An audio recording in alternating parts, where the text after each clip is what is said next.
So thank you very much.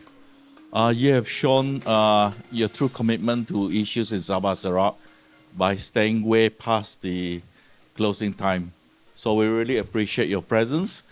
So these are the resolutions that we would like to adopt at the second Borneo State Symposium. The first item is that I think it's crucial that the Borneo states, Sabah and Sarawak, be allocated at least 35% of the parliamentary seats.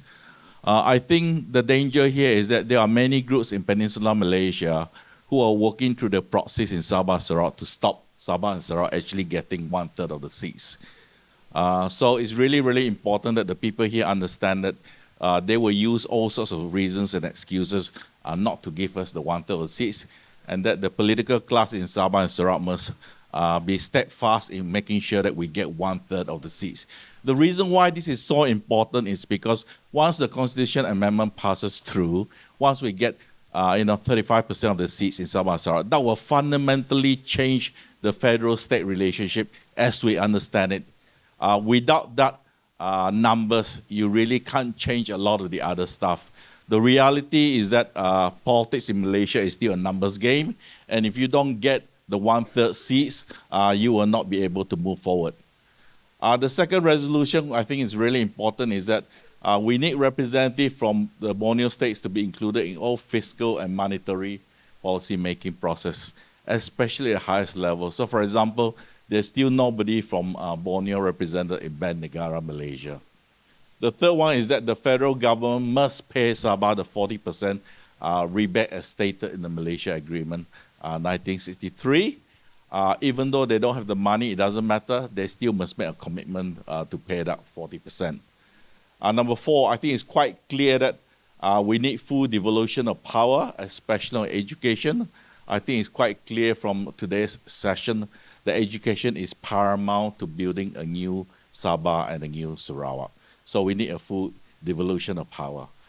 Number five, that the governments of Sabah and Sarawak should support the creation of a school to train the future leaders of Sabah and Sarawak, especially leaders who understand how to keep the unique environment, the unique multicultural and multi-religious environment.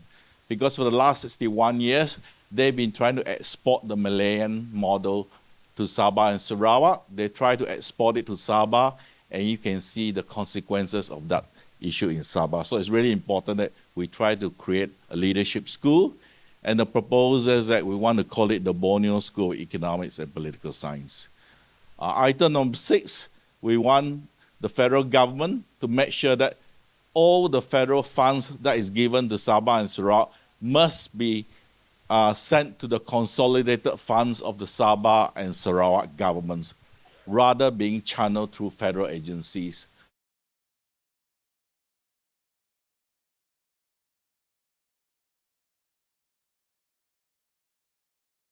I'm sure most of you do not know who's the Federal Secretary for Sarawak or the Federal Secretary for Sabah. So we want that money to be given as a lump sum to the Sabah Sarawak State Government so that when our contractors need to get the billing, some of them do not have to fly all the way to Putrajaya to beg for the money. Item number 7, and the last one, is that we believe strongly in order to reinforce the multicultural, multi-religious environment that we have in Sabah and Sarawak today, equal funding must be given to all religious bodies. And this is really, really fundamental because we have seen what is happening in Peninsular Malaysia. And I think all of us in this room are trying to avoid that sort of toxic politics being imported to Sabah and Sarawak. And one easy way of doing this is really to make sure that all religious groups, it doesn't really matter what faith you follow, that we all get an equal share.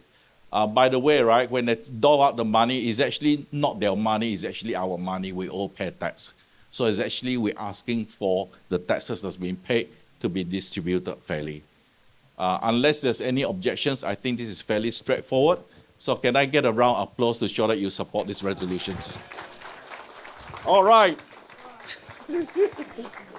Thank you very much. Can I get the two chairmen to say a few words to close today's symposium?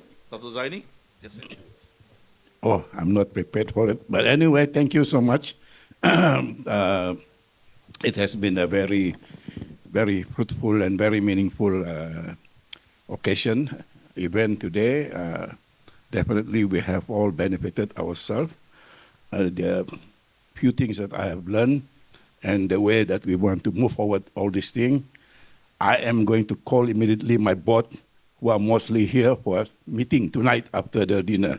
We're going to have action plan of what we want to do, what we learned just now. We cannot wait for tomorrow. So this is how this event today have motivated us to do more, to be together as a Borneo state that we can make a better Malaysia. Thank you. Thank you, Dato'. Okay. Thank you very much. It's really nice to see all of you, so many of you present here.